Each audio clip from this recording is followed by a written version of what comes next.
bilis, September na agad. Hey. Anyway, hi, I'm Gary, also known as Sibat Graphics on Facebook, Instagram, and TikTok. Kung hindi ka pa naka-follow sa mga platforms na yon, make sure to follow. For this video, I'll showcase some completed projects last August, life updates, unboxing, at kung ano-ano pa. So, samahan niyo ako. Let's go!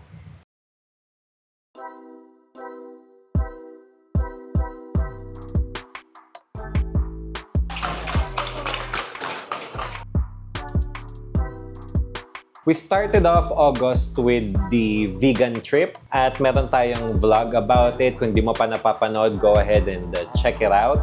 Pagbalik namin ng vegan, bakbakan agad with commission artworks, and we started off with a flaming lion illustration for RVK Apparel. And very challenging yung illustration na to dahil sa details ng lion, and I'm happy na nagustuhan naman ni client yung output natin. We also had basketball designs. Yung isa doon si Kobe. Bali nakita ni client yung ating video about James Harden, and nagustuhan niya yung style, and sabi niya sa akin gusto niya gumawa ng Kobe na version. Another shirt design na basketball na ginawa natin is Kobe and Jordan na combination. So ang request ni client is half na mukha ni Jordan and half na mukha ni Kobe. And gusto niya mag-add ng reference about Black Mamba and Black Jesus. So mapapansin nyo, doon sa bandang ulunan nila ay may Black Mamba at may Crown of Thorns. Meron din tayo ginawang series of shirt designs for Gambler's Gear. Malapit na yun ma-release. And ito yung naging favorite project ko for the month of August. Basically, it's a series of design. Mga 3 designs yon. And ang main concept ni client is playing cards. Tapos yung characters na pinalagay ni client, ni-request niya na half mecha or half cyborg. Bali, ang ni-request niya na characters ay ninja, geisha, at samurai. Sobrang detailed nitong project na to, no, as you can see. Sobrang nag-enjoy ako habang ginagawa to, and nakapag-livestream pa ako for the geisha. So, kung curious ka, check out nyo sa Facebook natin, no? Nandun yung livestream. Marami pa tayo ibang completed projects last August, but I have decided na ito lang muna ipakita natin for the vlog. Main observation ko for August is halos lahat ng client natin ay DTF printing method. So I guess marami na talagang tumatangkilik sa DTF prints dito sa Pinas and sa abroad, because some of them sa abroad pa ipiprint. Sa lahat po na naging client ko for August, maraming salamat po sa suporta. And I wish you all the best. Sana marami po kayong mabenta sa mga shirt designs na ginawa natin.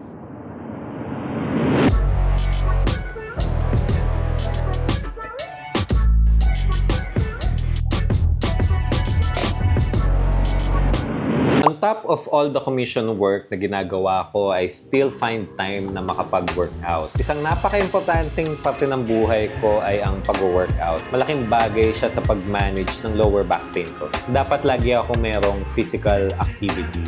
The more na mag-skip ako ng gym, let's say di ako nag-gym ng mga 3 to 4 days, ayan, magsa-start ng sumakit yung likod ko. Malaking bagay kasi yung resistance training and stretching para sa akin. Especially na nakaupo tayo lagi for 8 hours or more. Kung ikaw ay araw-araw na nakaupo for 8 hours pataas, I highly recommend na makapag-workout ka din. Do any activity, hindi naman kailangan na gym or resistance training. Ang pinaka-importante ay meron kang physical activity. Okay? This is a shirt design for Slayer Athletics, designed by yours truly. Here's the front design.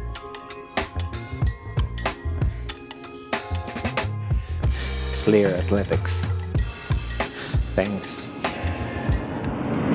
Siyempre, hindi naman pwedeng puro work at puro workout lang, no? Siyempre, meron rin happenings, no? Noong August, dinate ako ni Mrs. Niyaya niya ako manood ng play. At yung title ng play is Mula sa Buwan. Sobrang galing ng buong cast. Anyway, dito ko na-realize ang importance para sa ating illustrators or visual artists na i-expose yung sarili natin sa different forms of art form. Malaking tulong siya sa creativity and art appreciation. Watching this makes me wonder kung gaano kalaking effort yung binigay nila for this project. Yung pagkanta at pagsayaw, hindi naman yan simple. So, it takes a lot of practice. Hindi lang puro talent lang. No? Talagang full effort ang binigay ng cast niyan. This is actually a reminder na hindi pwedeng talent lang. Dapat you always keep on honing your skills. It's also inspired me to do more, to be more creative, and to always put the best effort sa lahat ng pyesa na nire-release ko. Sa lahat ng bumubuo ng mula sa buwan, thank you po sa inspiration and motivation. And by the way, Team Christian pala ako.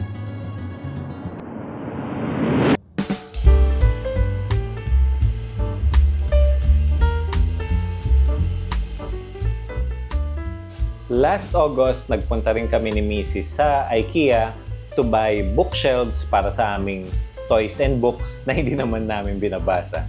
De joke lang. Share ko lang yung current read ko. This one, Sapiens by Yuval Noah Harari. And nasa bandang kalahati pa lang ako ng libro. Kung balak mo itong basahin, dapat open-minded ka. No? Kasi medyo kakaiba tong libro na to eh. Binibigyan ka niya ng ibang perspective sa bagay-bagay. Kahit kalahati pa lang yung nababasa ko, ngayon pa lang nire-recommend ko na siya. Since may bookshelf na kami, nagpunta rin naman kami ni Mrs. last week sa Fully Booked BGC. Nagkape kami sa Del Union at nag-ikot-ikot at naghanap ng libro. At ayun, nabudol pa nga.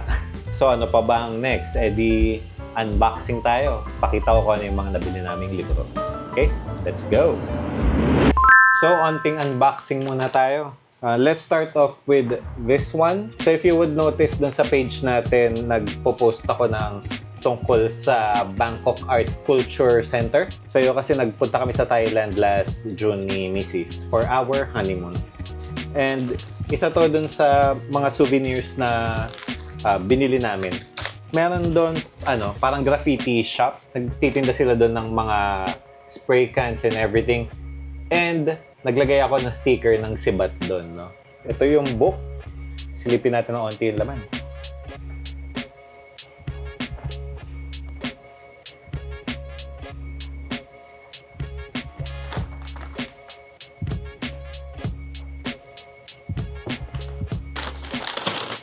The Daily Stoic.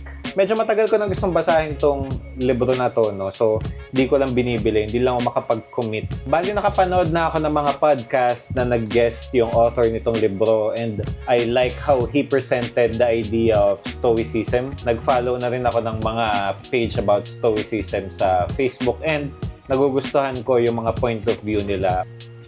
Next book natin is this one, The Art of War. This is a classic book. Actually, nabasa ko na to. Meron ako mas maliit na libro about this. But this one caught my attention kasi ang ganda ng cover niya. Tanggalin natin yung plastic para mas makita. So, yun. Art of War. Ito na yung last. Hindi siya libro. This one is an activity journal. Title ng product na to ay Create Chaos. Hindi to sa Fully Booked nabili namin to sa Typo along sa High Street sa BGC. And ang laman niya is ganito. Basically, ang laman niya ay blank pages with prompts. So, pakita ko sa inyo kung ano yung mga sample ng prompts. So, kuha tayo ng random page. Yan. May blank space para sa drawing. And yung prompt for this page is a houseplant. Nagbabalak rin pala akong gumawa ng Season 2 ng ating Digital Detox Series. Mapapanood nyo yan sa Facebook. And yun yung reason kung bakit ko binili itong journal na to. So basically, i-film ko kung ano yung mga matitripan ko i-drawing from this journal. And gagawin natin siyang short form content Season 2 ng Digital Detox. Kung hindi mo pa napapanood yung Season 1, check out mo lang yung Reels natin sa Facebook. I-upload ko rin siya dito sa YouTube. I need to figure out kung paano gumawa ng playlist din, no? Para mas madali niyong mahanap. Okay? Speaking of short form content, nag-slow down talaga ako sa pagre-release ng videos because naging busy rin tayo ngayong August dito sa ating vlog. And in fact, pang-limang vlog na tong nire-record ko ngayon. So ito yung pinagkakaabalahan ko lately. I've been filming, writing scripts, editing para sa YouTube videos natin. And I want to try yung longer format of videos.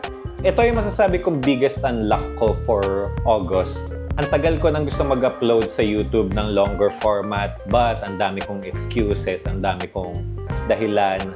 But ngayong August, talagang sinabi ko sa sarili ko, subukan ko na, gawin ko na. Minsan talaga sa mga ganitong bagay, you just have to start. Yun yung lesson na natutunan ko ngayong August. If you want to do something, just start. Hindi mo kailangan maging expert agad. Hindi kailangan perfect agad sa umpisa. So, yun yung inaaral ko ngayon. I'm still new with this format of content. At sana masamahan nyo ko sa journey ko bilang isang freelance illustrator. And expect more videos to come.